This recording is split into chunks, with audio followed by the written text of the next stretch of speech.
तेने ब्रह्महृदाय आदिकवये मुह्यन्ति यत्सूरयः तेजो वारिमृदां यथा विनिमयो यत्र त्रिसर्गो मृषा धाम्ना स्वेन सदा निरस्तकुहकं सत्यं परं धीमहि धर्मः प्रोज्झितकैतवोऽत्र परमो निर्मत्सराणां सतां वेद्यं वास्तवमत्र वस्तु शिवदं तापत्रयोन्मूलनम् श्रीमद्भागवते महामुनिकृते किं वा परैरीश्वरः सद्यो हृद्यवरुध्यतेऽत्र कृतिभिः शुश्रूषुभिस्तक्षणात् नारायणं नमस्कृत्य नरं चैव नरोत्तमं देवीं सरस्वतीं व्यासं ततो जयमुदीरयेत् यं प्रव्रजन्तमनुपेतमपेतकृत्यं द्वैपायनो विरहकातर आजुहाव पुत्रेति तन्मयतया तरवोऽभिनेदुः तं सर्वभूतहृदयं मुनिमानतोऽस्मि श्रीमद्भागवतं पुराणतिलकं यद्वैष्णवानां धनं यस्मिन् पारमहंस्यम् एकममलं सत्यं ज्ञानं परं गीयते यत्र ज्ञानविरागभक्तिनैष्कर्म्यमाविष्कृतम् निगमकल्पतरोर्गलितं फलं सुखमुखात् अमृतद्रवसंयुतं पिबत भागवतं रसमालयं मुहुरहो रसिका भुवि भावुकाः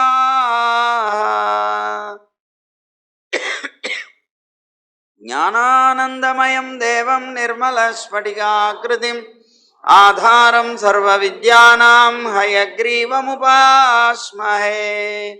श्रीरङ्गसिंहगिरिदेशिकपादसेवा प्राप्ताखिल द्रविडवेदरहस्यजातं श्रीगौतमान्वयजमाश्रितभागधेयं गोपालदेशिकमहं शरणं प्रपद्ये संसारसागरे मग्नं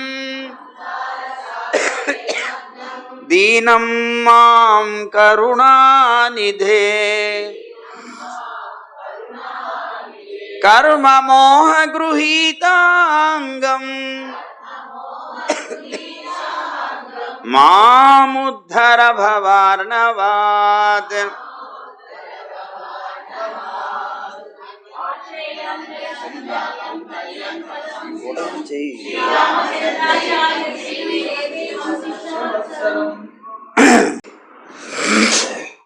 జై గోవింద్. మనం ముగింపు చేశాం కదా. సరే, శుక మహర్షి అంటున్నారు కదా, రాజా వీళ్ళందరూ కూడాను సముద్ర స్నానం చేయడం కోసం సంపూర్ణ సూర్యగ్రహణం అవడం చేత కురుక్షేత్రానికి వచ్చారు అని ఇంతకు ముందు మనం చెప్పుకున్నాం. అయితే ఇప్పుడు కుంతీదేవి, గాంధారి, ద్రౌపది, సుభద్ర, ఇతర రాజపత్నులు ఎవరైతే ఉన్నారో వాళ్ళందరూ కూడా శ్రీకృష్ణుని యందు ఆ పత్నులైనటువంటి వాళ్ళందరికీ కూడా ఎలా ప్రేమాతిశయం కలిగింది అనేటువంటి విషయాన్ని గురించి ద్రౌపదీదేవి అష్టమహిషుల్ని కూడా అడిగినటువంటి విషయం కూడా మనం చెప్పుకున్నాం. అయితే అష్టమహిషులందరూ కూడాను కృష్ణుడి మీద మాకు ఎలా కలిగింది ప్రేమ అనేటువంటి విషయాన్ని గురించి చెప్పుకుంటూ వచ్చి వారందరూ తమకి ఆ కృష్ణుడు ఎలా భర్త అయ్యాడు అనేటువంటి విషయాన్ని గురించి చెప్తూ ఉన్నప్పుడు అక్కడ గోపికలందరూ కూడా ఉన్నారట. అది చూశారట. వాళ్ళందరూ కూడా చాలా ఆశ్చర్యపోయారట. వాళ్ళ కళ్ళ వెంబడి నీళ్లు వచ్చినాయట. ఇంత ప్రేమతోటి కృష్ణుడిని భర్తగా పొందినటువంటి వీళ్ళు పూర్తిగా ఆయనకి దాసీలుగా బతకాలనుకో, రాజకన్యలయ్యుండి వాళ్ళందరూ పట్టపు రాణులయ్యుండి వాళ్ళందరూ కూడా మన కృష్ణుడికి దాసీలుగా ఉందాం అనుకునేటువంటి విషయంగా చాలా ఆశ్చర్యం అనిపించిందిట. వాళ్ళకి కళ్ళవంపడ నీళ్లు తిరిగాయట. చాలా ఆశ్చర్యం పొంది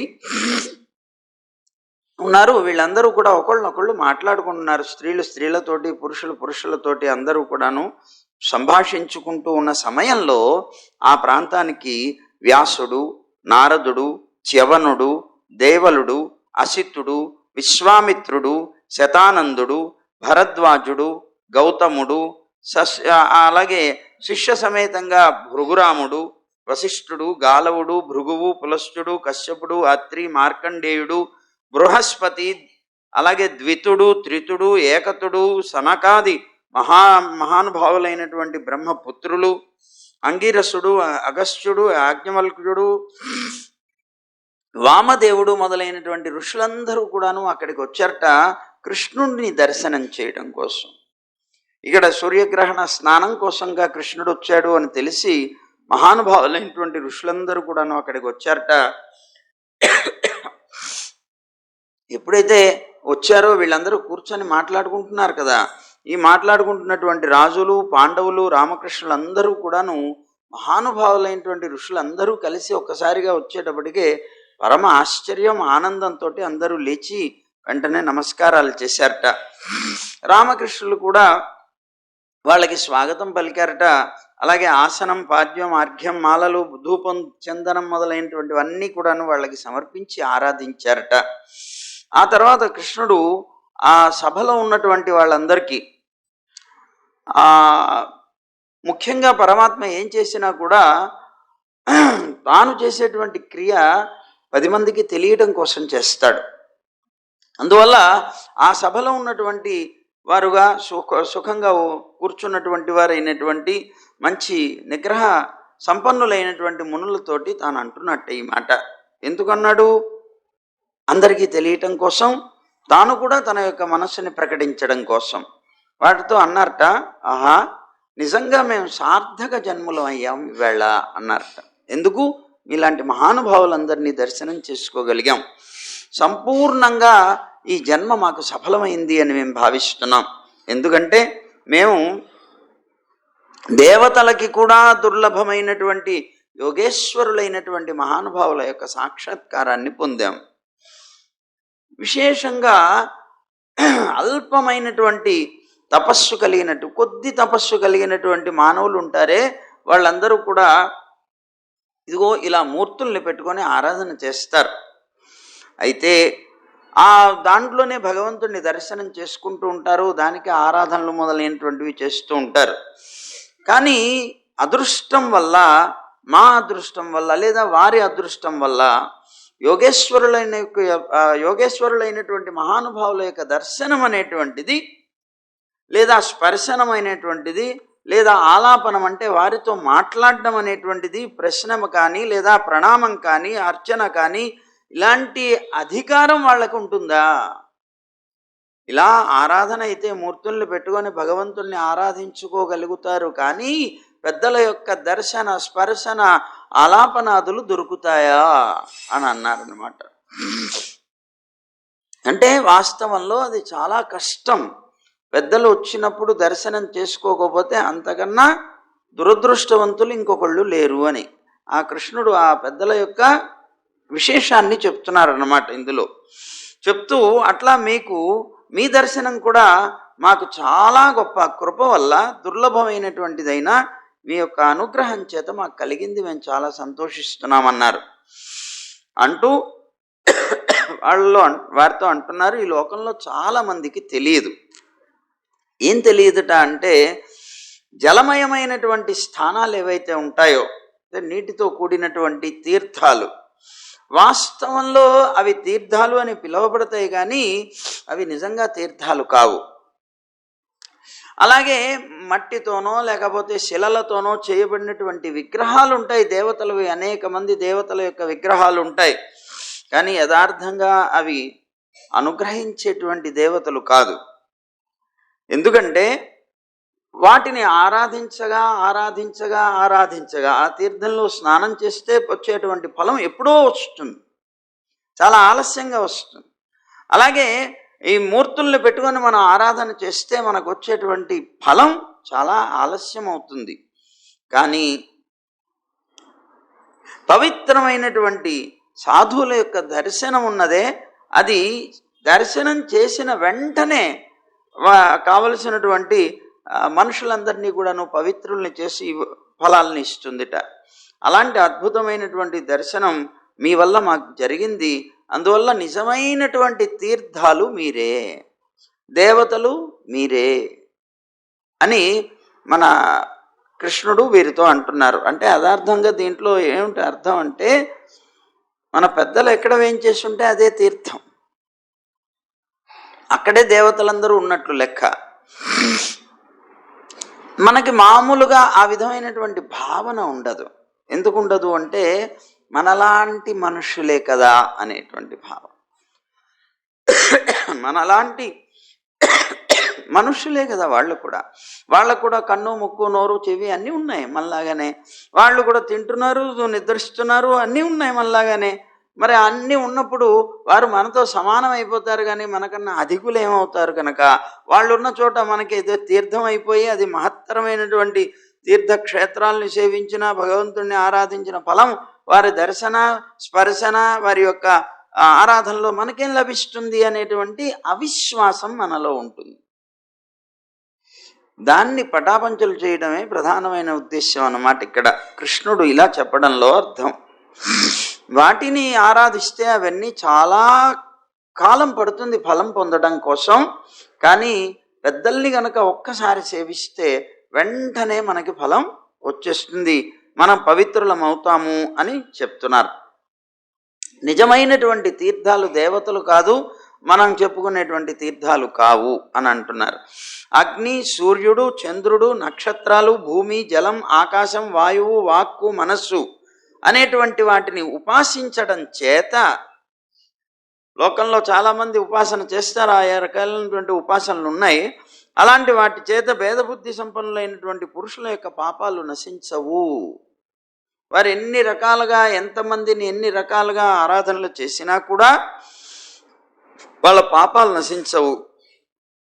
కానీ భేదబుద్ధి లేనటువంటి మహానుభావులైనటువంటి తత్వజ్ఞులైనటువంటి పెద్దల్ని కనుక సేవిస్తే అది కూడా ఒక క్షణకాల సేవ వల్ల సేవకుల యొక్క పాపాలన్నింటినీ అది పోగొడతాయి. అందుకే పూర్వంలో పెద్దలందరూ కూడా పెద్దలు వేయించేసి ఉన్నటువంటి స్థానాన్ని అదొక గొప్ప తీర్థంగా భావించేవారు. అది ఒక తీర్థం, అది ఒక దివ్య స్థలం అని భావించేవారు. ఇప్పుడు నడిగడ్డపాలెం ఉంది, స్వామి వేయించేసి ఉన్నారు. గోపాలాచార్య స్వామి వారికి, పెద్దజీయర్ స్వామి వారికి ఇద్దరికి కూడా అభిమాన క్షేత్రం. అది అభిమాన క్షేత్రమే కాదు, అక్కడ వేయించేసి ఉన్నారు వారు. అలా వేయించేసి ఉన్నటువంటి ఆ స్థానంలో నివసించడం అంటే సాక్షాత్తు తీర్థంలో ఉన్నట్లే లెక్క. వారు వేయించేసి ఉన్నటువంటి స్థానం కనుక, వారు వేయించేసి ఉన్నప్పుడు గనక ఉంటే ఇంకా అది గొప్ప స్థితి. అన్ని తీర్థాలు సేవించిన ఫలం వచ్చేస్తుంది, ఏ తీర్థాలకి వెళ్ళకపోయినా. మా చూడమ్మ గారు మొదలైన వారు అంటూ ఉండేవారు, తీర్థయాత్రలు ఏమైనా చేశారా అమ్మా అని అంటే ఎవరైనా మాకు ఇదే తీర్థం అనేవారు. మేము తీర్థాలేం సేవించక్కర్లేదు, మాకు ఇదే తీర్థం. ఎందుకు? పెద్దలు ఏం చేస్తున్నారు కదా, ఇక్కడ ఉన్నప్పుడు మాకు ఇక్కడిక్కడ ఉండడం వల్ల మేము అవి సేవించకపోయినా మాకు అన్ని ఫలాలు వచ్చేస్తాయి అని అనేసేవారు. అలాగా ఆ విశ్వాసాన్ని పొంది ఉండేవారు. వాతం, పిత్తం, కఫం మొదలైనటువంటి వాటితో కూడుకున్నటువంటిది శరీరం, శవతుల్యమైనటువంటిది శరీరం. ఈ దేహాన్ని పరమ ప్రేమాస్పదుడైనటువంటి జగత్తుకంతటికి ఆత్మ అయినటువంటి పరమాత్మ ఎవరైతే ఉన్నారో ఆ పరమాత్మ ఉన్నటువంటి స్థానమైనటువంటి పవిత్రమైనటువంటి శరీరంతో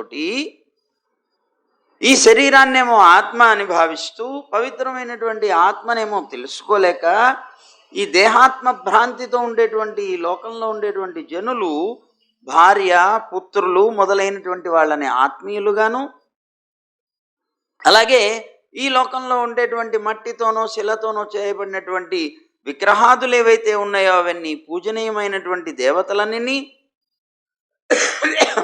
నది మొదలైనటువంటి వాటిని తీర్థాలన్నీ తలుస్తూ ఉంటారు. భగవత్ తత్వజ్ఞులైనటువంటి సాధువుల్ని కనుక అలా తలంచకపోతే అలాంటి వారు ఎద్దు గాడిద లాంటి వాళ్ళు అని అన్నారు. ఎద్దుల్లాగా గాడిదలాగా వాళ్ళకి భేదం తెలియదు కదా. పెద్దలు, తత్వజ్ఞులైనటువంటి పురుషులు లేదా సామాన్య మానవులు ఇలాంటి భేదాలు తెలియవు కదా. మనిషి అయినప్పుడు జ్ఞానం ఉంటుంది కనుక ఈ జ్ఞానంతో పెద్దలైనటువంటి వారి పట్ల ఎలా ఉండాలి, వారితో ఏ విధంగా మనం ఆచరించాలి, వారే మనకి సర్వ తీర్థాలు, వారే మనకి సకల దేవతలు అనే భావన ఉండదు. ఉండకపోతే ఈ మనిషి యొక్క బుర్ర అల్పమైనటువంటిది కనుక అలాంటి అల్పమైనటువంటి జ్ఞానం కలిగినటువంటి గాడిద ఎద్దులాగా అయిపోతారు అని అర్థం ఒకటి. రెండవది, ఎద్దు యొక్క మేతని మోసేటువంటి గాడిద లాంటి వాడు అనుకోవచ్చు. అంటే బరువులు మోసేటువంటి గాడిద లాంటి వాడు అని కూడా అనుకోవచ్చు అంటున్నారు.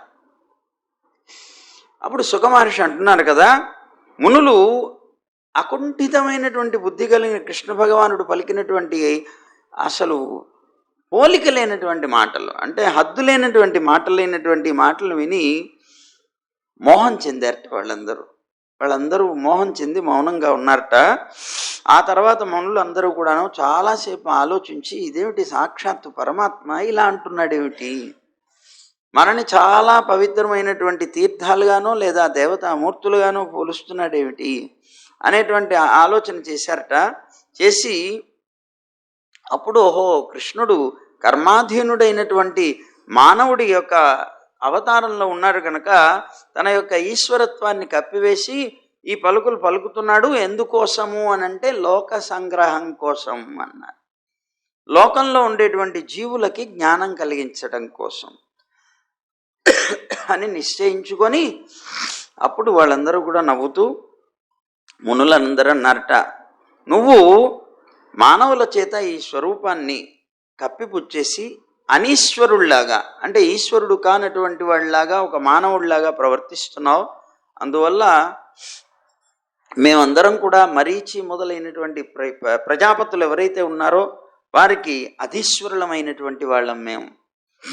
అలాగే పరమ తత్వజ్ఞులమైనప్పటికీ కూడా నీ మాయ చేత మోహితులమైనటువంటి వాళ్ళమయ్యా. నీ యొక్క లీలా చరిత్ర చాలా ఆశ్చర్యకరమైనటువంటిది, ఊహించడానికి కూడా వీలు లేనటువంటిది అని అన్నట్టు వాళ్ళు. భూమి సహజంగా ఒకటే, కానీ ఆ భూమిని రకరకాలుగా చెప్తాం మనం. అదే భూమి ఘటం అంటాం, అంటే కుండ అంటాం. అదే భూమిని మూకుడు అంటాం. అదే భూమిని ఏమంటాం, ప్రమిద అంటాం. అదే భూమిని మనం నీరు పోసుకునేటువంటి కూజ అంటాం.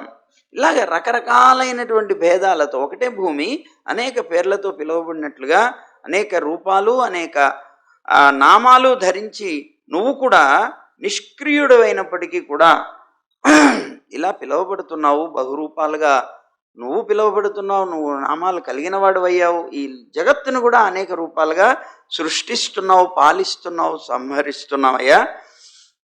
స్వకర్మ ఫలం చేత బద్ధుడువు కూడా అవుతున్నావు. యథార్థంగా నువ్వు బద్ధుడివి కావు, అయినప్పటికీ నీ కర్మ చేత నువ్వు బద్ధుడు అవుతున్నట్లుగా నటిస్తున్నావు, జీవిస్తున్నావు. నువ్వు నీవన్నీ అనుకరణలే, నిజాలు కావు అని అన్నారు. అయినా కూడా నువ్వు ఒక్కడివే. వర్ణ ఆశ్రమ ధర్మాలు ఏవైతే ఉన్నాయో వాటన్నిటిని రక్షించడం కోసం. ఇప్పుడు అదే మేము చెప్తుంటాము, సహజంగా తల్లి పిల్లవాడిని తీసుకొని వస్తుంది, చిన్న పిల్లవాడు దేవుడి దగ్గరికి తెస్తుంది. పెరుమాళ్ళ దగ్గరికి తెచ్చిన తర్వాత ఆ పిల్లవాడిని తాచిపెట్టినన్నా తాచిపెట్టు అంటుంది. వాడికి తాచి అంటే ఏమిటో తెలియదు. ఎలా పెట్టాలో తెలియదు. అప్పుడు ఏం చేస్తుంది తల్లి? తానే స్వయంగా పడుకొని ఇదిగో ఇలా పెట్టు ఇలా పెట్టు అంటే అప్పుడు అమ్మ వంగినట్టుగానే తాను కూడా వంగి మోకాళ్ళ మీద నమస్కారం చేస్తాడు. ఎందుకని? ఏ విధమైనటువంటి జ్ఞానం లేనటువంటి వ్యక్తి ఆ వ్యక్తికి తాను జ్ఞానాన్ని కలిగించాలి అంటే తాను కూడా ఆచరించి చూపించాలి. యథార్థంగా తనకు అవసరం లేకపోయినా అలాగే దాన్ని లోక సంగ్రహం అంటారు. లోక సంగ్రహణ కోసంగా అంటే లోకంలో ఉండేటువంటి జీవకోటి అందరూ కూడాను తెలుసుకొని జ్ఞానవంతులు అవ్వడం కోసం తాను స్వయంగా ఆచరించి చూపించడమే ప్రధాన ఉద్దేశం. ఆయన బద్ధుడు కాదు, అయినప్పటికీ బద్ధుడిలాగా ప్రవర్తించడం అన్నమాట. అలా ఉంటావు నువ్వు. వేదశాస్త్రాలే నిన్ను పొందడానికి ఏకైక ప్రమాణాలు అయి ఉన్నాయనే అయ్యా. అలాగే ఈ బ్రాహ్మణులు ఎవరైతే ఉన్నారో వాళ్ళందరూ కూడా ఈ వేదశాస్త్రానికి ప్రచారకులై ఉన్నారు.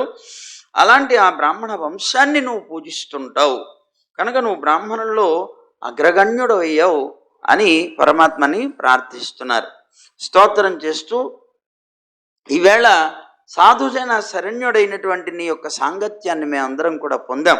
నేను దర్శనం చేసుకోవడానికి వచ్చాం కనుక మా విద్య కానీ, మా తపస్సు కానీ, మా కన్నులు కానీ, మా పుట్టుక కానీ అన్నీ కూడాను ఈవేళ సఫలమయ్యాయని మేము భావిస్తున్నాం. ఎందుకంటే నువ్వు సర్వ శ్రేయస్సులకి కూడా పరాకాష్ఠవి అన్నాడు. అన్ని శ్రేయస్సులు నీ యొక్క స్వరూపమే అయి ఉన్నాయి కనుక నిన్ను దర్శించాము అంటే సర్వశ్రేయస్సులు మేము పొందినట్లే అని అన్నారు. కృష్ణ, నీ యోగ మాయాబలం చేత గూఢ మాహాత్మ్యం కలిగినటువంటి వాడవై ఉన్నావు, అకుంఠమైనటువంటి బుద్ధి కలిగినటువంటి వాడు అయి ఉన్నావు, సర్వాంతర్యామి అయి ఉన్నావు, పరమపురుషుడు అయి ఉన్నటువంటి భగవానుడైనటువంటి నీకు మేమందరం కూడా నమస్కరిస్తున్నామయ్యా అన్నారు.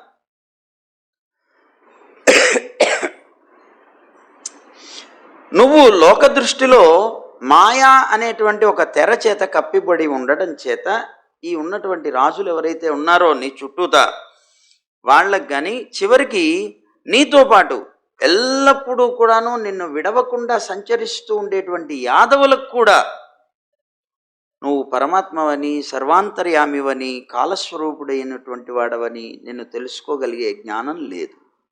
వాళ్ళందరూ కూడా ఏమనుకుంటున్నారు? సఖుడు అనుకుంటున్నారు, మాకు స్నేహితుడు అనుకుంటున్నారు, మాకు బావ అనుకుంటున్నారు, లేదా అన్న అనుకుంటున్నారు. ఏదైతే సంబంధాలు ఉన్నాయో దేహ సంబంధాలతో పిలుచుకొని తిరుగుతున్నారు. వాళ్ళు కూడా తెలుసుకోలేకపోతున్నారయ్యా అన్నాడు. సరే, నీ పాదపద్మాలు సర్వ పాప వినాశిని అయినటువంటి గంగాదేవికి ఆశ్రయ స్వరూపాలై ఉన్నాయి. ఎల్లప్పుడూ కూడా మహాపురుషులైనటువంటి వారు ఈ పాదపద్మాలని వారి యొక్క హృదయాల్లో నిలుపుకుంటూ ఉంటారు, ధ్యానిస్తూ ఉంటారు. అలాంటి చరణాలని మేము ఈవేళ ప్రత్యక్షంగా దర్శించుకోగలిగాం అని పరమానంద భరితులవుతున్నారు. అందువల్ల మమ్మల్ని నీ భక్తులుగా చేసుకొని మా మీద నువ్వు అనుగ్రహాన్ని చూపించవయ్యా అని ప్రార్థిస్తున్నారు.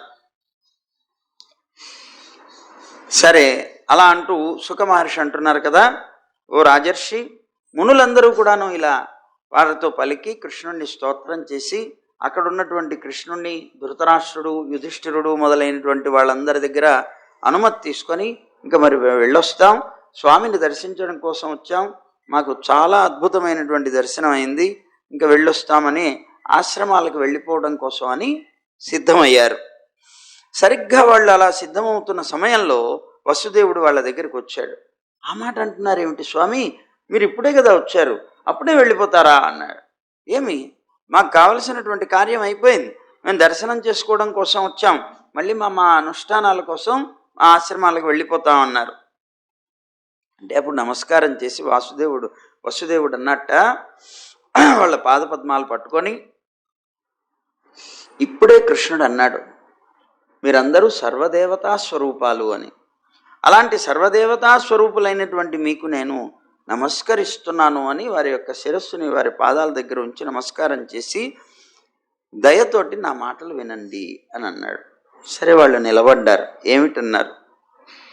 ఈ లోకంలో మానవులందరూ కూడా కర్మల ద్వారానే కర్మ సంబంధాలు ఏర్పరచుకుంటున్నారు. మరి ఈ కర్మల ద్వారా బంధాలన్నీ కూడాను ఏర్పడుతున్నాయి కదా, ఈ బంధాలన్నీ ఎలా విడబడతాయి? మనం చేసుకున్న పూర్వకర్మల్ని అనుభవించడం కోసమే కదా ఈ జన్మలన్నీ. కనుక ఆయా కర్మల వల్ల ఈ బంధాలు మనకు ఏర్పడుతున్నాయి కదా.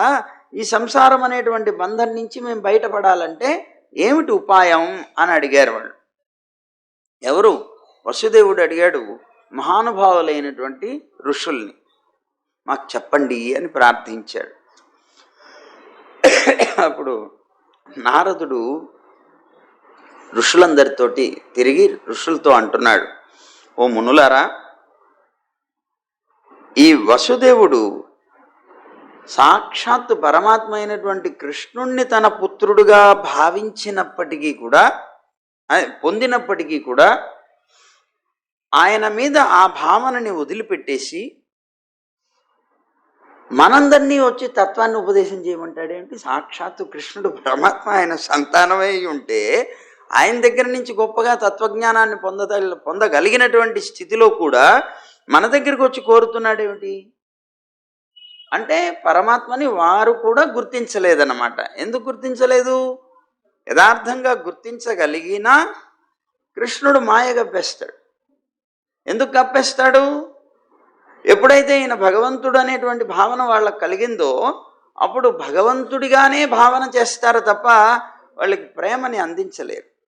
తల్లిదండ్రులుగా వాళ్ళకి ఇవ్వగలిగేటువంటి ప్రేమని అందించలేరు. నేను మాయ కప్పేశాడు. ఆ మాయతో ఉన్నటువంటి ఈయన వాళ్ళని అడుగుతున్నాడు, ఎలా పొందాలి, సంసార బంధం నుంచి తెంపుకొని ఎలా బయటపడాలి అని అడుగుతున్నాడు. అడుగుతూ ఇంకా ఈ నారదుడు అంటున్నాడు అన్నమాట మహర్షులతోటి, ఇలా ఉన్నాడేమిటి, ఇలా అడుగుతున్నాడేమిటి, దీంట్లో ఆశ్చర్యం ఏముంది, అందరినీ మాయలో ముంచేసేటువంటి కృష్ణుడు వీళ్ళను కూడా ముంచేసి ఉంటాడు అని అన్నట్ట అని. లోకంలో విచిత్రంగా కనిపిస్తుంటాయి ఇలాంటి సన్నివేశాలు చాలాను అని అంటున్నాడు. మహద్వస్తువు, మహత్తరమైనటువంటి ఒక వస్తువు దగ్గర ఉండి కూడా ఈ లోకంలో ఉండేటువంటి ప్రజలు దాన్ని ఆదరించరు కదా అనుకున్నాడు. దాని తత్వాన్ని తెలుసుకోకుండా బ్రతుకుతారు కదా అనుకున్నాడు. దానికి ఉదాహరణ చెప్తూ గంగా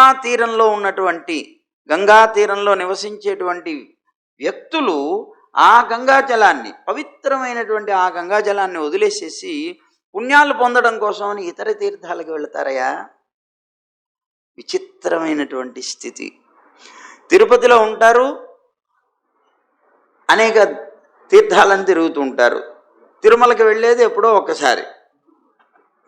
ఎంత చిత్రం కదా అది అని అంటారు. అంటే ఏంటిది? దూరపు కొండలు నునుపు అని సామెత అన్నమాట. దూరంగా ఉంటే కొండ మనకి నున్నగా కనిపిస్తుంది, దగ్గరగా ఉన్నప్పుడు అదే దాని రాళ్ళు గళ్ళు అన్నీ తెలుస్తాయి. అని ఈ కొండ బాగాలేదండి, ఆ కొండ అయితే నున్నగా ఉందంటాడు వాడు. తీరా అక్కడికి వెళితే అక్కడ అదే ఉంటుంది, దానికేమీ ఇది లేదు. అందువల్ల ఇది చాలా విచిత్రమైనటువంటిది అని అంటున్నారు నారదుడు. సరే, మొత్తం మీద వసుదేవుడు మాత్రమే కృష్ణుడి పట్ల అజ్ఞుడై ఉన్నటువంటి వాడు కాదు సుమి అని అంటున్నాడు. మళ్ళీ అక్కడ ఉన్నటువంటి వాళ్ళందరికీ కృష్ణుడి యొక్క తత్వం తెలియదు. ఆయన ఈశ్వరుడై పరమాత్మ అయినటువంటి స్థితిని గురించి వాళ్ళు ఆలోచించట్లేదు. వాళ్ళు తమతో పాటు జీవించేటువంటి ఒక వ్యక్తి అని మాత్రమే అనుకుంటున్నారు అని అనుకున్నారట. దానికి చెప్తూ కృష్ణ అనుభూతి. దోసకాయ ఉంటుంది చూడండి, దోసపండు చెట్టుకి బాగా ముగ్గుతుంది, పండుతుంది. పండినప్పుడు ఏమవుతుంది? చెట్టు నుంచి తానే ఊడిపడిపోతుంది. అలాగా కాలం ద్వారా, లేకపోతే ఈ విశ్వం యొక్క సృష్టి స్థితి మొదలైనటువంటి వాటి ద్వారా, లేకపోతే విద్యుత్తు మొదలైనటువంటి వాటి వల్ల, వాటిలాగా స్వయంగా ఏవైతే ఉంటాయో ఇవన్నీ కూడా ఏ ఏ కాలం ఏ ఏ సమయంలో వాళ్ళకి వస్తుందో ఆ సమయంలో వాళ్ళకి ఆ తత్వజ్ఞానం తెలుస్తుంది. అప్పటిదాకా వాళ్ళందరూ ఏమవుతారు? అజ్ఞుల్లాగానే ఉంటారు. అంటే ఇప్పుడు వసుదేవుడికి చూడండి, వసుదేవుడి యొక్క సమయం అయిపోవచ్చింది. అంటే యాదవులందరి యొక్క సమయం అయిపోవచ్చింది. అయిపోవచ్చేటువంటి ఈ సమయంలో ఆయన యొక్క భగవతత్వాన్ని ఆయనకి ప్రకటింపజేస్తున్నాడు. ఎప్పుడు కూడా తనకి తాను ప్రకటించుకోవడం అనేటువంటిది సాధ్యం కాదు. అమ్మా నేను దేవుణ్ణే అని చెప్పుకుంటే అమ్మ నమ్ముతుందా? వేధవా, నాకు పుట్టావు, నువ్వు దేవుడు అంటావా? అందుకని తనకి తాను చెప్పుకోకుండా మహానుభావులు వచ్చినప్పుడు తన తత్వాన్ని వాళ్ళ ద్వారా ఈయన తెలుసుకునేటువంటి విధానాన్ని తెలియచేస్తున్నాడు. ఇప్పటికీ పండింది ఇది పండు, తనంతట తానే ఊడిపడిపోయింది. అలాగే ఇప్పటిదాకా కృష్ణుడితో పాటు జీవించినటువంటి ఆ వసుదేవుడు ఇప్పుడు జ్ఞానాన్ని పొందాలి. ఎందుకు? ఇప్పటి లోపల కనుక పొంది ఉన్నాడు అంటే తనని భగవత్ స్వరూపంగానే దర్శనం చేసి తన మీద ఆ విధమైనటువంటి ప్రీతిని కలిగించేవాడు కాదు. ఇది వయస్సు ఇంకా అయిపోయింది, ఇంకా చివరి సమయంలోకి వచ్చేసారు అనుకుందాం. అది వచ్చేటువంటి సమయంలో ఈయన తత్వజ్ఞానాన్ని గురించి తెలుసుకునే ప్రయత్నం చేస్తున్నారు, వాళ్ళందరి ద్వారా తెలియచేస్తారని చెప్తున్నారన్నమాట. ఇలాగా ఇంకొకటి, వారికి వయస్సు అనేటువంటిది పక్కన పెట్టేసి వారికి ఎప్పుడైతే జ్ఞానం కలగవలసినటువంటి సమయం వచ్చింది, ఆ జ్ఞానం కలగవలసినటువంటి సమయం వచ్చినప్పుడు కాలం ఏదైతే వచ్చిందో అప్పుడు ఎలాగైతే పండు ఊడి పడిపోతుందో, జ్ఞానం పొంది మోక్షం పొందవలసినటువంటి దశ వచ్చినప్పుడు వారికి కావలసినటువంటి ఆ స్థితి కాలం ద్వారానే కలిగిపోతుంది అన్నట్లుగా కూడా ఈ జ్ఞానం అనేటువంటిది వారికి కలిగింది. తత్వజ్ఞానం తెలుసుకోవలసినటువంటి జ్ఞానం సమయం వచ్చింది, ఆ కాలం రావడంతో వీళ్ళందరూ వచ్చారు, వీళ్ళందరినీ సమావేశం అయ్యారు, దానివల్ల పొందారన్నమాట. ఆ విధమైనటువంటి స్థితి కూడా కలిగింది.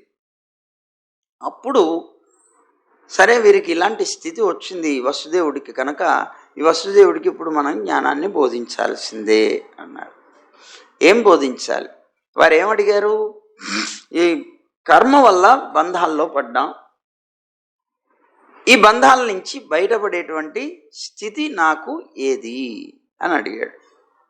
దానికి ఏం చేయాలి? మనకి శాస్త్రం ఒకటే సమాధానం చెప్పింది, నీకు కర్మ వల్ల బంధితుడు అయ్యావు, కర్మ వల్లనే విముక్తుడివి కూడా కావాలి. కర్మ వల్లనే బంధితులం అయ్యాం, కర్మ వల్లనే విముక్తులం కూడా కావాలి. అదే ఇక్కడ చెప్తున్నారు వీరు నారద మహర్షి.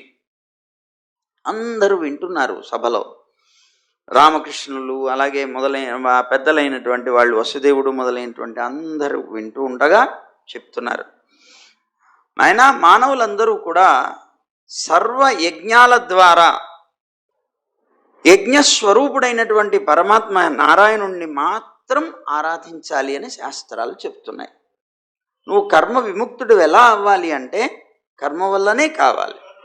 ఆ కర్మ ఏది అంటే యజ్ఞమే.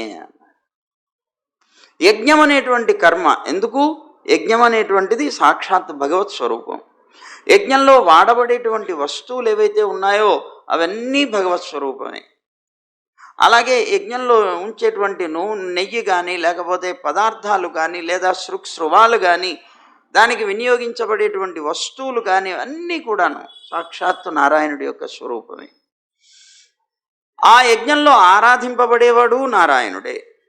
అలాగే ఆ యజ్ఞానికి భోక్త అయినటువంటి వాడు తానే, కర్త తానే, ఆ భోక్త తానే, సంకల్పము తనదే, సర్వము కూడాను ఆ విధంగా. అది కర్మ. ఈ కర్మ చేత నువ్వు కర్మ విముక్తుడివి కావాలి అని ఉపదేశం చేశారు. కర్మ ద్వారా కర్మబంధాలని నశింపజేసుకునేటువంటి గొప్ప ఉపాయం యజ్ఞమే అని సాధువులందరూ కూడా నిర్ణయం చేశారు. కనుక నువ్వు కూడా అలాంటి అద్భుతమైనటువంటి ఒక యజ్ఞాన్ని చేయవయ్యా అన్నారు. ఇది ఎట్లా చెప్పారు తత్వజ్ఞులైనటువంటి వీళ్ళందరూ అంటే శాస్త్ర చక్షువుల ద్వారా చెప్పారు. అంటే శాస్త్రం అనేటువంటి నేత్రం, ఆ నేత్రం ఏం చేస్తుంది? ఒక వస్తువుని ఇది మంచిదా కాదా అని పరిశీలన చేయడానికి నేత్రం ఉపయోగపడుతుంది కదా. మరి దృష్టి వల్లనే కదా మనం ఇది మంచా కాదా, ఇదేమిటి ఇది కాదు తెలుసుకోగలుగుతాం. అదే మనకి కళ్ళు లేవు, మనం ఏది మంచో ఏది చెడ్డదో ఏంటో కూడా గుర్తించలేం.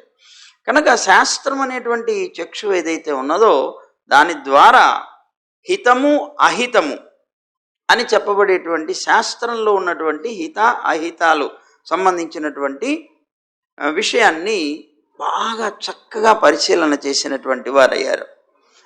ఆ తత్వజ్ఞులైనటువంటి వాళ్ళందరూ కూడా పరిశీలన చేసి శాస్త్రం అనేటువంటి చక్షు ద్వారా తెలుసుకున్నటువంటి మహత్తరమైనటువంటి జ్ఞానం ఏమిటి అంటే విష్ణుయాగమే అన్నారు. నారాయణుడి గురించినటువంటి యజ్ఞమే లోకంలో కర్మబంధాల్ని పోగొట్టగలిగేది అని అన్నారు. చిత్తానికి అంటే మనస్సుకి ఉపశమనాన్ని కలిగించేటువంటి సులభమైనటువంటి ఉపాయమని, అదే మోక్ష సాధనము అని, అదే ఆత్మకి ప్రీతిని కలిగిస్తుంది అని భావించి అందరూ కూడాను పెద్దలందరూ నిర్ణయం చేశారయ్యా,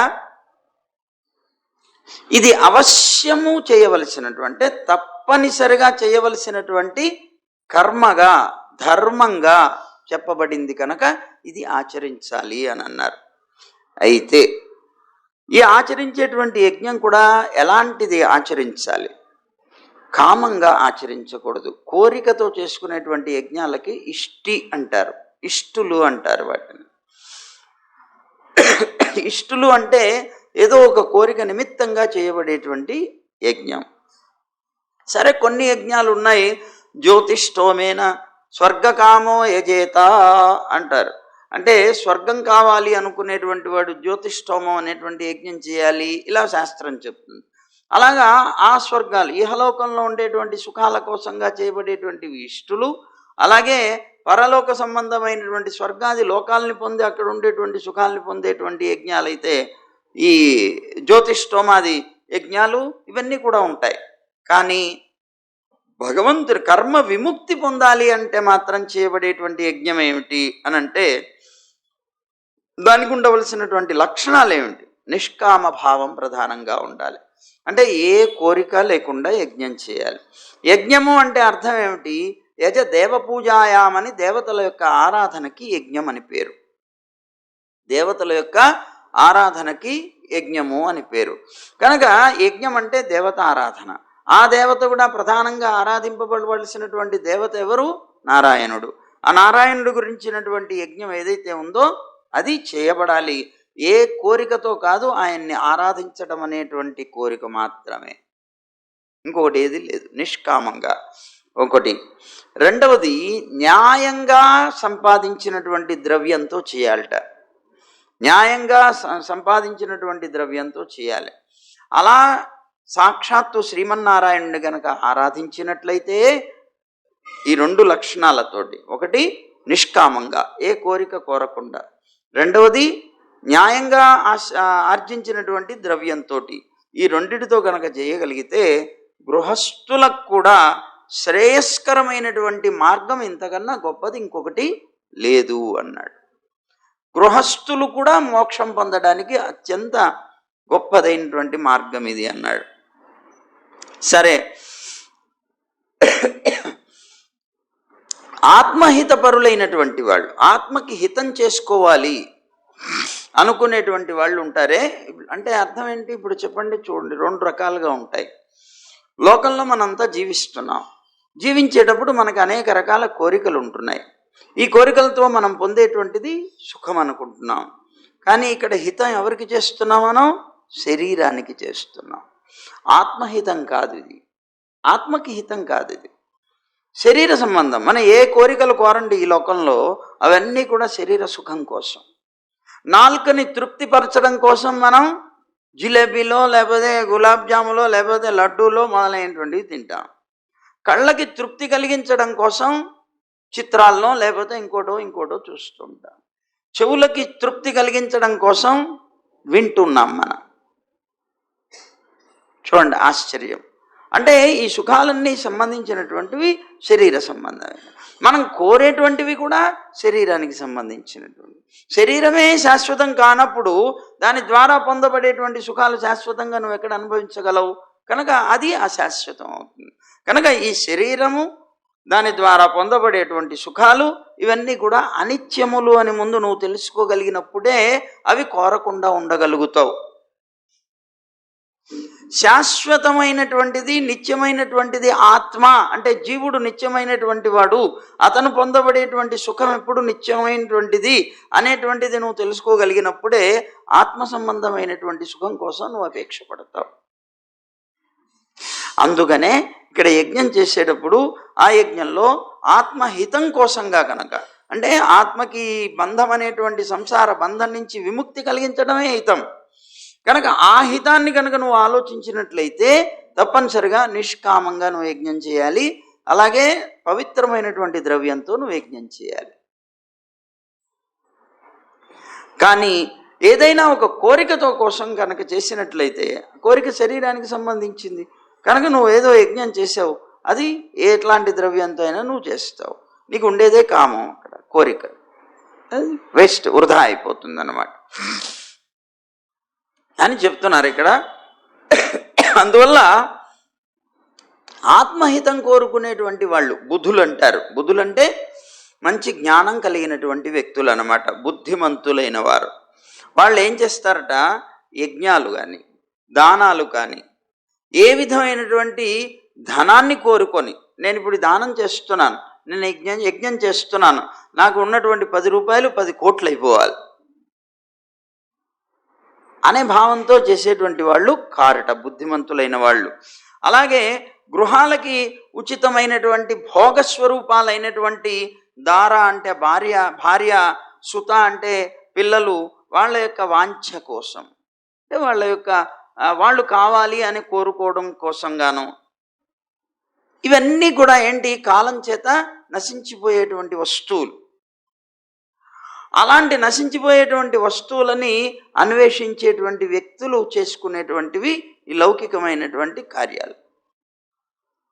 ఇంకా కొంతమంది ఏం చేస్తారు, స్వర్గాది ఫలాలు, ఈ లోకంలో ఉండేటువంటివి ఎక్కువ కాలం సుఖాన్ని ఇవ్వట్లేదు, కొద్దిగా ఎక్కువ కాలం సుఖం ఇచ్చేటువంటిది స్వర్గంట కదా, కనుక ఆ స్వర్గానికి వెళ్ళి అక్కడ అనుభవించాలి అని అనుకొని ఆ సుఖాన్ని అధికంగా అనుభవించడం కోసం, స్వర్గ సంబంధమైనటువంటి అధికారం కోసం అని చెప్పి కొంతమంది చేస్తారు. కానీ బుద్ధిమంతులైనటువంటి వారు చేసేటువంటి యజ్ఞాన్ని ఎటువంటి పరిస్థితుల్లో ఇలాంటివి ఏవి పెట్టుకోరు, ఏ కోరిక ఉండదు, ఏ సుఖాన్ని కోరుకోరు అని చెప్తున్నారనమాట. పూర్వకాలంలో కూడా ధీరులైనటువంటి వారు గృహస్థాశ్రమం నుంచే పైన చెప్పబడినటువంటి ఈషణత్రయం అంటారు, ఏషణత్రయం అంటారు. దీన్ని ఏషణత్రయం అనేటువంటి దాని చేత ముక్తులైపోయి తపోవనాలకు వెళ్ళారయ్యా అంటున్నాడు అనమాట నారద మహర్షి. ఏషణత్రయం అంటారు. ఏషణత్రయం అంటే ఏంటి,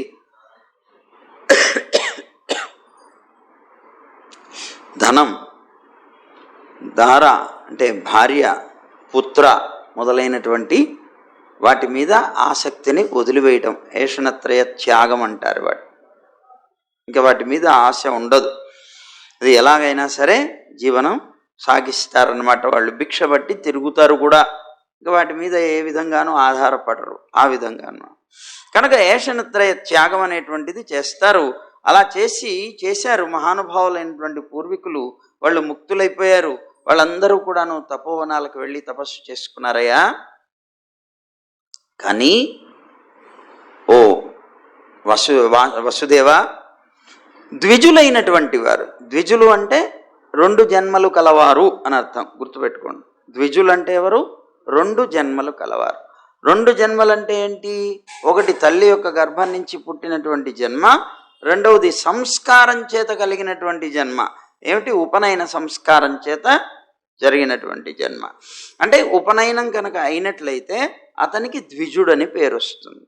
ఉపనయనం కానంత మటుకు అతను ద్విజుడు కాడు. ఒకవేళ ద్విజత్వం కలిగినటువంటి వర్ణాల్లో పుట్టినప్పటికీ కూడా, సాక్షాత్తు బ్రాహ్మణుడై జన్మించినప్పటికీ కూడా అతనికి ఉపనయన సంస్కారం అయిన తర్వాతనే ద్విజుడు అని పేరు వస్తుంది. అంటే ద్విజుడని పిలవబడతాడు. యథార్థంగా ద్విజ వంశంలో పుట్టినవాడు, కానీ అతను పిలవబడేది ఎప్పుడు, ఉపనయన సంస్కారం 2 జన్మలు కలిగినటువంటి వాడు అవుతాడు గనక. అలాంటి ద్విజులకి 5 రుణాలు ఉంటాయ్యా. నారద మహర్షి చెప్తున్నారు ఈ విషయాన్ని అంతటిని. దేవరుణం, పితృరుణం, ఋషి రుణం అనేటువంటివి ఇక్కడ 3 చెప్తున్నారు. అతిథి రుణం అనేటువంటిది ఒకటి ఉన్నది, అలాగే భూత రుణం అనేటువంటిది కూడా ఒకటి ఉన్నది. ఈ 2 కలుపుకొని మొత్తం 5 రుణాలు ఉంటాయి. అయితే ఇక్కడ 3 చెప్తున్నారు ఇందులో, అదేదో చూద్దాం. ఆ ఉండేటువంటి రుణాలు తప్పనిసరిగా ప్రతి జీవి తీర్చుకోవాలి. ప్రతి జీవి కూడా ఈ 3 రుణాల నుంచి విముక్తులైనప్పుడే వాళ్ళకి తరింపు అనేటువంటిది ఉంటుందిట. ఆ 3 రుణాల్లో ప్రధానమైనటువంటివి ఏమిటి? దేవరుణం, ఋషి రుణం, పితృ రుణం. ఈ 3 రుణాలు ఎలా తీర్చుకోగలుగుతాం దాన్ని? అది కూడా చెప్తున్నాడు. దేవరుణం తీర్చుకోవాలి అంటే యజ్ఞం చేయాలి. అలాగే ఋషి రుణం తీర్చుకోవాలి అంటే అధ్యయనం చేయాలి. అలాగే పితృ రుణం తీర్చుకోవాలి అంటే సంతానాన్ని కనాలి, సంతానవంతుడవ్వాలి. ఈ విధంగా 3 రకాలైనటువంటి రుణాలు తీరుతాయి అని చెప్పాడు. అలాగే రుణత్రయం అనేటువంటిది తీర్చుకోకపోతే అలా తీర్చుకోకుండా వాడు గనక గృహస్థాశ్రమాన్ని అంటే శరీరాన్ని వదిలేసి వెళ్ళిపోతే అనుకోండి, గృహస్థాశ్రమంలో ఉండి ఈ 3 రుణాల నుంచి గనక తీర్చుకోకపోతే అతను శరీరం వదిలిన తర్వాత అధఃపతితుడవుతాడు అని చెప్తున్నాడు. ఈ 3 రుణాల నుంచి బయటపడకపోతే అధఃపతితుడవుతాడు అని చెప్పుకుంటూ వస్తూ అంటున్నారు కదా. అందువల్ల నువ్వు అధ్యయనం ద్వారా, సంతానోత్పత్తి ద్వారా ఋషి రుణం నుంచి అలాగే పితృ రుణం నుంచి ఈ రెండింటి నుంచి కూడాను విముక్తుడు అయ్యావు. వసుదేవుడికి నారదుడు చెప్తున్నటువంటి విషయం ఇది. నీకు సంతానం ఉన్నది కనుక పితృరుణం తీరింది. అలాగే నువ్వు అధ్యయనం చేసావు, గురువుల దగ్గర విద్యాభ్యాసం చేసావు, అధ్యయనం చేసావు. ఆ అధ్యయనం చేయటం వల్ల అలాగే మళ్ళీ ఆ గ్రంథాలన్నింటినీ కూడా నువ్వు చింతన చేసావు. అవన్నిటి వల్ల నువ్వు ఋషి రుణాన్ని కూడా తీర్చుకోగలిగావు. పితృరుణం, ఋషి రుణం అనేటువంటివి 2 నీకు తీరాయి. ఇప్పుడు నువ్వు యజ్ఞం చేస్తే దేవరుణం కూడా తీరిపోతుంది. దానివల్ల నీవు వానప్రస్థాశ్రమాన్ని స్వీకరించడానికి అధికారం వస్తుంది అన్నాడు. అంటే గృహస్థాశ్రమాన్ని వదిలి వానప్రస్థంలోకి వెళ్ళొచ్చు నువ్వు గనక యజ్ఞం చేస్తే. అది దేవరుణం తీర్చుకోవడానికి వీలైనటువంటిది. నువ్వు 2 రుణాలు మాత్రమే ఇప్పటికి తీర్చావు, ఆ రుణం కూడా నీ వల్ల పూర్తి కావాలి అని చెప్పారనమాట. చెప్పి నువ్వు వానప్రస్థంలోకి వెళ్ళొచ్చు ఇంకా అని అన్నాడు. వసుదేవ నువ్వు తప్పకుండా పరమ భక్తితోటి జగదీశ్వరుడైనటువంటి నారాయణుణ్ణి గొప్పగా ఆరాధించావు, అందులో సందేహం లేదు.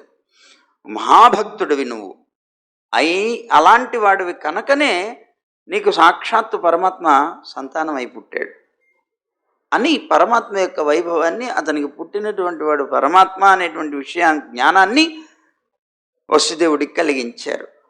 నువ్వు చాలా ధన్యుడివి. యథార్థంగా ఈ లోకంలో ఎవ్వరికి కూడా అలాంటి ధన్యత కలగడం చాలా అంటే చాలా దుర్లభమైనటువంటి విషయం. సంతానంగా ఎవరినైనా పొందుతారేమో కానీ భగవంతుణ్ణి సంతానంగా పొందడం అనేటువంటిది చాలా దుర్లభం. అలాంటి దుర్లభమైనటువంటి ఒక విషయం నీకు కలిగింది అంటే నువ్వు మహాభక్తుడు అయి ఉండాలి పరమాత్మకి, అందులో సందేహం లేదు అని ఆయన సాక్షాత్ పరమాత్మ అనే విషయాన్ని చెప్పారు. చెప్పిన తర్వాత సుఖమహర్షి అంటున్నారు కదా మహారాజు పరీక్ష మహారాజుతోటి, ఏమయ్యా వసుదేవుడు మునులందరూ పలికినటువంటి మాటలను విన్నాడు, వాళ్ళకి నమస్కరించాడు.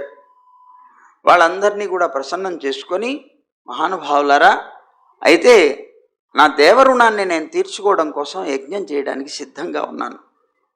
ఆ యజ్ఞానికి మీరందరూ ఋత్విక్కులయ్యి ఆ ఋత్విక్కులుగా మిమ్మల్ని అందరినీ వరిస్తున్నాను కనుక మీరు ఆ యజ్ఞాన్ని నా చేత చేయించి పరిపూర్ణం చేయండి నన్ను అని ప్రార్థించాడు.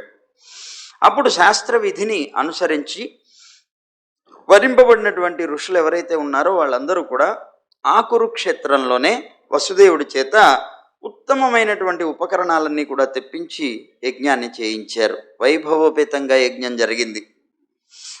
ఆ యజ్ఞ దీక్షా సమయంలో ఆ యాదవులందరూ కూడాను స్నానం చేశారు, మంచి వస్త్రాలు ధరించారు, ఆభరణాలు ధరించారు, రకరకాలైనటువంటి విధానాల్లో అందరూ కూడాను అలంకరితులై అలంకారాలు చేసుకొని ఆ యాగశాలలోకి వచ్చారు. అక్కడ ఉండేటువంటి మృదంగాలు, తప్పెటలు, అనేక రకాలైనటువంటి వాయిద్యాలు, ఘోష నడుమ అద్భుతంగా యజ్ఞం ప్రారంభమైంది. అయితే వసుదేవుడు వచ్చాడు. ఆ వసుదేవుడు కూడా నేత్రాలకి కాటుక పెట్టుకున్నాడు. కాటుక పెట్టుకొని శరీరం అంతా కూడాను నవనీతాన్ని పూసుకున్నట్ట. శరీరం అంతా నవనీతాన్ని పూసుకొని 18 మంది రాణులతోటి ఆ నక్షత్రాల మధ్య చంద్రుళ్లాగా ఆ యాగశాలలోకి ప్రవేశించట.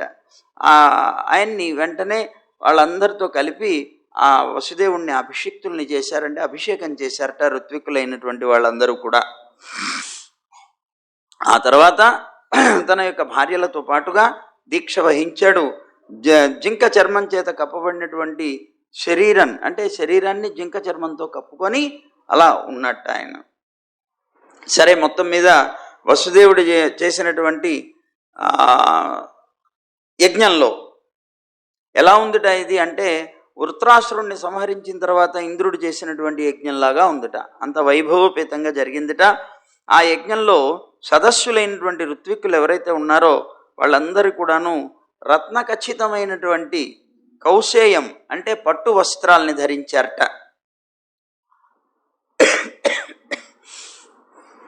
రామకృష్ణులు కూడా తమ తమ యొక్క బంధువులతోటి పత్ని పుత్రులతోటి ఐశ్వర్యాలతోటి ఇక్కడికి వేయించేసి వారు కూడా ఆ యజ్ఞంలో కూర్చున్నారట.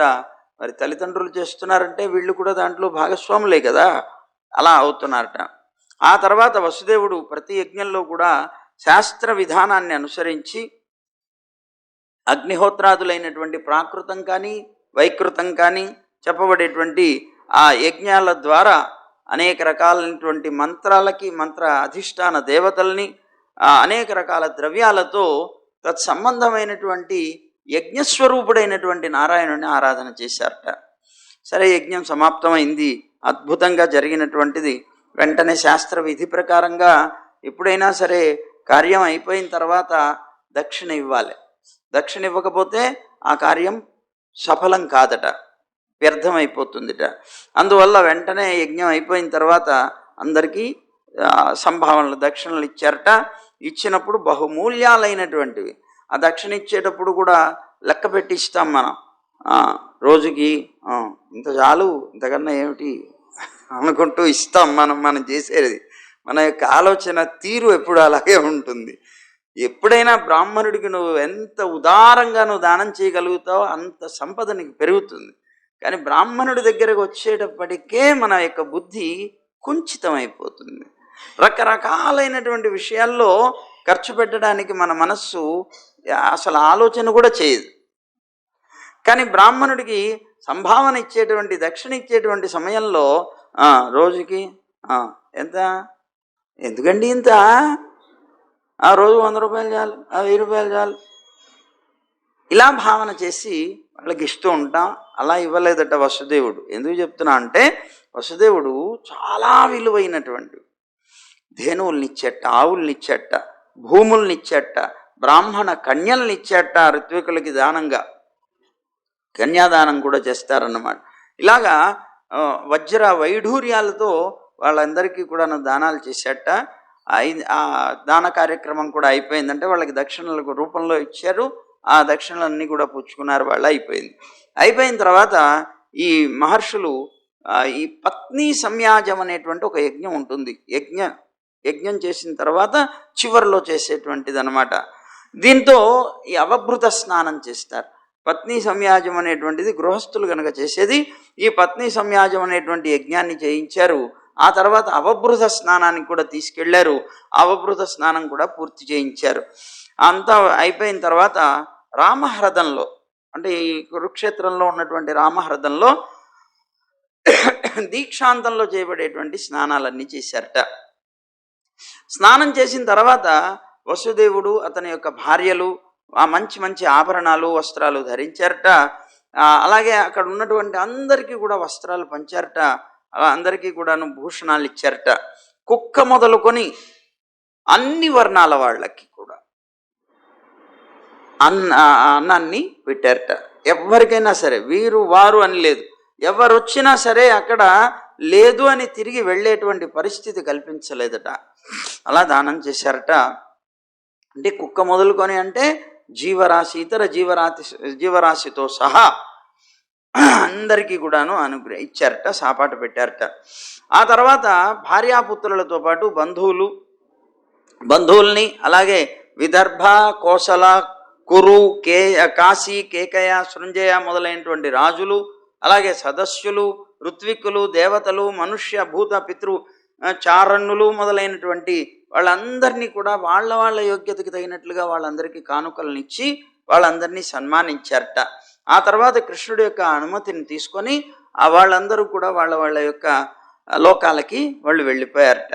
ఆ తర్వాత ధృతరాష్ట్రుడు, విదురుడు, యుధిష్ఠిరుడు, భీమార్జునులు, భీష్మద్రోణులు, కుంతి, నకుల సహదేవులు, నారదుడు, వ్యాసుడు, అలాగే మిత్రులు, జ్ఞాతులు, బంధువులు మొదలైనటువంటి అందరూ కూడాను వచ్చి వారి దగ్గర సెలవు తీసుకోవడానికి వస్తే వాళ్ళందరినీ కూడా ఆలింగనం చేసుకొని చాలా ప్రీతిపూర్వకంగా వాళ్ళు వెళుతున్నారనేటువంటి విరహ బాధతోటి వాళ్ళందరికీ కూడాను ఏమంటారు, సాగనంపేరట వాళ్ళందరినీ. సరే, అప్పుడు చాలా దగ్గర బంధువు, చాలా స్నేహితుడు కూడా అయినటువంటి నందమహారాజు వచ్చాట. ఆ నందమహారాజుని, గోపబాలుని అందరినీ కూడా రామకృష్ణులు, ఉగ్రసేనుడు మొదలైనటువంటి వాళ్ళు, ఆ యాదవులందరూ అనేక రకాలైనటువంటి సంభారాలతో వాళ్ళని చాలా గొప్పగా పూజించారట. ఆ తర్వాత వాళ్ళు కూడా కొంతకాలం అక్కడే ఉన్నారట. కొంతకాలం అక్కడే ఉంటే వసుదేవుడు వెంటనే యజ్ఞ అభిలాష ఏదైతే ఉందో ఆ అభిలాషను కూడా పూర్తి చేసేసుకున్నాడు. దేవతా రుణాన్ని కూడా తీర్చేసుకున్నాడు. ఇది ఒక మహాసముద్రం లాంటిది. ఇవి తీరకపోతే, ఇది దాటకపోతే ఒడ్డు చేరనట్టుగా ఈ 3 రుణాలు కనుక తీరకపోతే గృహస్థాశ్రమం అనేటువంటి సముద్రాన్ని కూడా దాటలేడు. కనుక తప్పనిసరిగా దాటాలి. కనుక దాటిపోయాననేటువంటి ఆనందంతో వచ్చి నందుడి యొక్క చేతులు పట్టుకొని నందుడితో అంటున్నట్ట వసుదేవుడు, మానవులకి భగవంతుడు కల్పించినటువంటి స్నేహ పాశం అనేటువంటిది ఉంటుంది చూసావు, అది చాలా గొప్పదయా. ఆ స్నేహ పాశం అనేటువంటిది మహాబలవంతులైనటువంటి వీరులకు కూడా తెంపడానికి శక్యం కానిది కాదు. అన్ని సంబంధాలు, లోకంలో ఉండేటువంటి సంబంధాలన్నీ తెంచుకుపోయేటువంటి యోగులకు కూడా అది చాలా కష్టమయ్యా అన్నాడు. అలాంటిది నాకెలా పోతుంది? నీ మీద ఉన్నటువంటి స్నేహభావం, నీతో ఉన్నటువంటి స్నేహం వల్ల నేను నిన్ను వదలలేకపోతున్నాను. నీలాంటి సజ్జనులైనటువంటి వాళ్ళు ఎవరైతే ఉన్నారో, మాలాంటి కృతజ్ఞత లేనటువంటి వాళ్ళు, వసుదేవుడు అంటున్నాడు ఈ మాట చూడండి, నీలాంటి స్నేహభావం కలిగినటువంటి వారు, సజ్జనులైనటువంటి శ్రేష్ఠులు, మాలాంటి కృతజ్ఞత లేనటువంటి వారి పట్ల సాటి లేని స్నేహాన్ని చూపించారు. నువ్వు చేసినటువంటి స్నేహానికి, మాకు చేసినటువంటి ఉపకారానికి నువ్వు ఏ ఫలాన్ని కోరలేదు అసలు. కానీ నువ్వు చేసినటువంటి అద్భుతమైనటువంటి ఉపకారానికి మేము కృతజ్ఞులమై ఉండాలి. కానీ మేము ఆ కృతజ్ఞత కూడా నీ మీద చూపించలేకపోయాం ఇంతకాలం. అలా అయినప్పటికీ కూడా ప్రత్యుపకారం అనేటువంటిది చేయకపోతే మనస్సుకి అది లోటుగానే మిగిలిపోతుంది. పూర్వం మేమంతా కూడా ప్రత్యుపకారం చెయ్యలేని పరిస్థితుల్లో ఎందుకున్నాము అంటే, కంసుడి చేత బంధింపబడ్డాం. ఆ సమయంలోనే నా పిల్లవాడిని నేను ఇంటి దగ్గరికి పంపించవలసి వచ్చింది. ఆ సమయంలో నువ్వు నిజంగా మాకన్నా, మరి మేము అంత గొప్పగా పెంచగలిగే వాళ్ళమో లేదో తెలియదు, కానీ మాకన్నా ఎంతో ప్రీతితోటి, ప్రేమతోటి వాళ్ళిద్దరినీ కూడా సాకారు. సాకడం ఒక ఎత్తు, పిల్లల్ని పెట్టి పోషించడం ఒక ఎత్తు, వాళ్ళకి దుర్గుణాలు కలగకుండా జాగ్రత్తగా కాపాడడం ఒక ఎత్తు, వాళ్ళకి ఏ విధమైనటువంటి ఇతరత్ర అనారోగ్యాలు లేకపోతే ఇంకొకటో కలగకుండా చూసుకోవడం ఒక ఎత్తు. ఎన్ని రకాలుగానూ సంరక్షణ చేయవలసి ఉంటుంది. వాటన్నిటి భారాన్ని మీ మీద మోసుకొని మా పిల్లలిద్దరిని కూడాను చాలా గొప్పగా చూశారయ్యా, మాకు గొప్ప మేలు చేశారు. కానీ నేనేం చేశాను? ఐశ్వర్య మదం చేత కళ్ళు కనిపించక నీలాంటి సత్పురుషులైనటువంటి వారి మీద దృష్టిని ఉంచలేకపోయాను నేను అన్నట్ట పాపంతా. రాజ్య సంపదల వల్ల మానవుడు కన్ను మిన్ను కానకుండా అయిపోతాడు. తన వారిని కానీ బంధువులని కానీ గుర్తించలేకపోతాడు. హితైషులైనటువంటి ఆత్మహితాన్ని కోరుకునేటువంటి పురుషులు ఎవరైతే ఉన్నారో అలాంటి వాళ్ళకి ఎటువంటి పరిస్థితుల్లోనూ రాజ్యలక్ష్మి కలగకుండా ఉండుగాక అంటున్నాడు. అంటే ఏంటి? ఆత్మహితం కోరుకునే వారికి ధనం రాకూడదన్నాడు. ఎందుకు? ఈ ధనం కనుక వచ్చింది అంటే వాళ్ళకి అహంకారం అనేటువంటిది వచ్చేస్తుంది. ఆ గర్వం చేత పూర్తిగా వాళ్ళు ఆత్మహితాన్ని కూడా మర్చిపోతారు, దేహహితం కోసమే పాకులాడతారు. కనుక అలాంటి వాళ్ళకి అసలు సంపద అనేటువంటిది లభించకుండుగాక అంటున్నాడు. అలాగా అన్నాడని సుఖమహర్షి చెప్తూ వసుదేవుడు ఇలాగా ప్రేమతో కూడినటువంటి చిత్తంతో నందమహారాజు యొక్క మైత్రిని గొప్పగా స్మరించి తన యొక్క కృతజ్ఞతని, కృతజ్ఞుడు అయినటువంటి తన యొక్క తత్వాన్ని ఆనాడు చేయలేకపోవడం వల్ల కృతజ్ఞతని చూపించలేనటువంటి స్థితిని తలుచుకొని కళ్ళవంబడి నీళ్లు కార్చట. కానీ ఆనాడు దాటిపోయి ఇక్కడ దాకా వచ్చాం, అయినా నిన్ను గుర్తుపెట్టుకోలేకపోవడం నా తప్పే కదా అన్నట్ట అని ఆయన్ని ఆలింగనం చేసుకున్నాడు. బంధువులకి సంతోషం కలగచేస్తూ నందుడు కూడా అక్కడ కొంత ఉండి ఇంకా బయలుదేరుతానయ్యా, పొద్దున వెళ్దుగాని అనేవాడు. సరే పొద్దున బయలుదేరుతానయ్యా, మధ్యాహ్నం వెళ్దుగానిలే, మధ్యాహ్నం బయలుదేరుతా, సాయంత్రం పోదు కానీ కంగారేమిటి, సాయంత్రం ఇప్పుడు చీకటి పడిపోయింది, రేపు పొద్దున వెళ్దు కానీ అలా అంటూ 3 నెలలు గడిపాడు. అలా అంటూ 3 నెలలు గడిపారట. 3 మాసాలు అక్కడే ఉండిపోయారట కృష్ణుడితో పాటుగా. గోపికలు, గోపబాలురు, నందుడు, యశోద అందరూ కూడా. ఆ తర్వాత ఆయన బంధువులతో కూడా మహామూల్యమైనటువంటి ఆభరణాలు, పట్టు వస్త్రాలు మొదలైనటువంటివన్నీ కూడాను తీసుకొని వారికి ఇష్టమైనవి వారికి ఇచ్చి, వారు కావాలని కోరినవి వారందరికీ కూడా సమర్పించి వసుదేవుడు, కృష్ణుడు, ఉద్ధవుడు మొదలైనటువంటి ఉగ్రసేనుడు మొదలైనటువంటి వాళ్ళందరూ కూడా వాళ్ళకి సమర్పిస్తే యాదవులందరూ కూడాను మళ్ళీ యాదవులు కాదు, రేపల్ల వాసులైనటువంటి గోపబాలురు, గోపికలు వీళ్ళందరూ కూడాను మళ్ళీ వాళ్ళకి ఏవో ప్రియంగా కొన్ని కానుకలు ఇస్తే ఇద్దరు కూడాను ఒకరికొకరు అలా తీసుకొని పరమానందాన్ని పొందారట. ఇక నందుడు ఇక వెళ్ళొస్తాం, ఇప్పటికీ అలా అనుకుంటూ ఇలా అనుకుంటూ 3 నెలలు దాటిపోయింది, ఇంకా మేము వెళతాము, రేపల్ల ఎలా ఉందో ఏమిటో అదంతా ఒకసారి చూసుకోవాలి అని గోపబాలురు అక్కడున్నారు. ఇంకా కొంతమంది రక్షకులుగా పెట్టొచ్చాం, వాళ్ళందరి జీవితాలు ఎలా ఉన్నాయో, ఎవరైనా ఆక్రమించారా, లేకపోతే గోవులన్నీ ఎలా ఉన్నాయి, ఏమిటి, మాకు కంగారుగా ఉంది కృష్ణ, వెళ్ళొస్తాము అంటే పంపించడానికి ఇష్టం లేకపోయినా మనస్సు భారంగా, వెళ్ళడానికి వాళ్ళకి ఇష్టం లేదు, పంపించడానికి వీళ్ళకి ఇష్టం లేదు, వాళ్ళు వెళ్ళడానికి ఇష్టం లేక భారమైన హృదయాలతో వాళ్ళు బయలుదేరారు. ఇంకా భారమైనటువంటి హృదయాలతోనే వీళ్ళు కూడా వాళ్ళకి సాగనంపుతున్నారు వాళ్ళని. అలా మొత్తం మీద బయలుదేరారు. ఇంకా చివరికి నందుడు, గోపికలు, గోపబాలురు వీళ్ళందరూ కూడా వెళుతూ కృష్ణుడి యొక్క పాదపద్మాలనే హృదయంలో స్మరించుకుంటూ, ఆయనకి సమర్పించినటువంటి మనస్సు, చిత్తం కలిగినటువంటి వాళ్ళు కనుక ఇతరమైనటువంటి విషయాలు లేకుండా ఆయన్నే స్మరిస్తూ వెళ్ళారు. వెళ్ళిన తర్వాత కూడా ఆయన్నే స్మరిస్తూ జీవనాన్ని సాగించారు అన్నారు. కృష్ణ ఆశ్రితులైనటువంటి యాదవులందరూ కూడా, నందాది బంధువులందరూ వెళ్ళిపోయిన తర్వాత ఇంకా వారు కూడా ఆలోచనలో పడ్డారు. మరి మనం మాత్రం ఇక్కడ ఎందుకు, అందరూ మనని వదిలేశారు, పండ్లు అయిపోయిన తర్వాత చెట్టును వదిలి వెళ్ళిపోయేటువంటి పక్షుల్లాగా వీళ్ళందరూ కూడా వెళ్ళిపోయారు, ఇంకా మన దగ్గర నుంచి మనం కూడా ఇక్కడ మాత్రం ఎందుకు అని అనుకుంటూ ఉండగా కొంతమంది పెద్దలు అన్నట్టు, అవును వర్షాకాలం వస్తుంది కదా, ఇంకా బయలుదేరదామంటే అప్పుడు ఆ యాదవులందరూ కూడాను బయలుదేరారట. అలా బయలుదేరి వాళ్ళందరూ ద్వారక్కి వెళ్ళారట.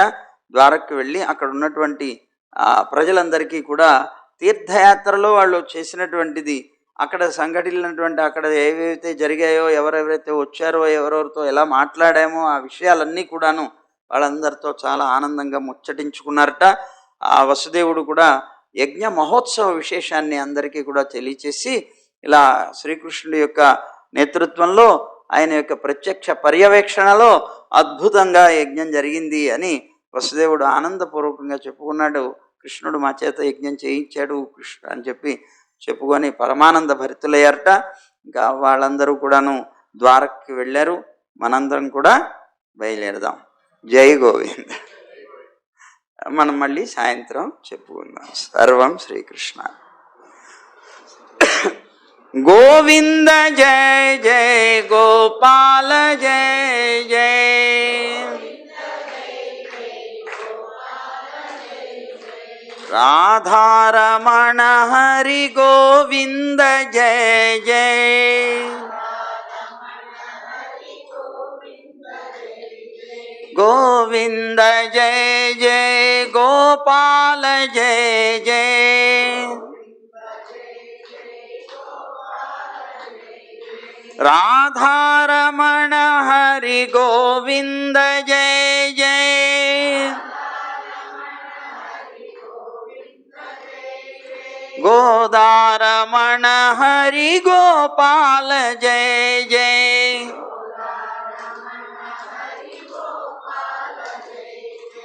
గోవింద గోవింద గోవింద జయ జయ.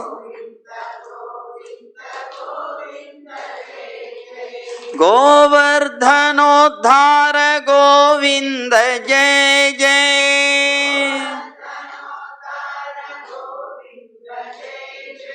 గోపీ మనోహర ముకుంద జయ జయ.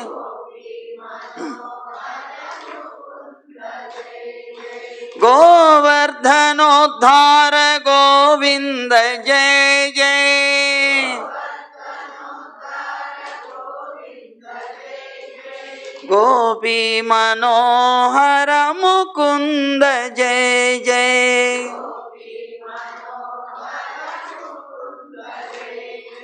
గోవింద జయ జయ గోపాల జయ జయ.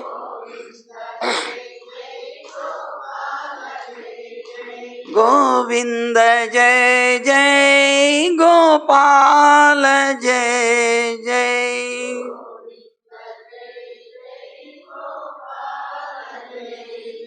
జై గోవింద. జై జై గోవింద. జై జై జై గోవింద. సర్వం శ్రీకృష్ణార్పణమస్తు. జై శ్రీమన్నారాయణ. జై జై శ్రీమన్నారాయణ. జై జై జై శ్రీమన్నారాయణ. సర్వం శ్రీకృష్ణ.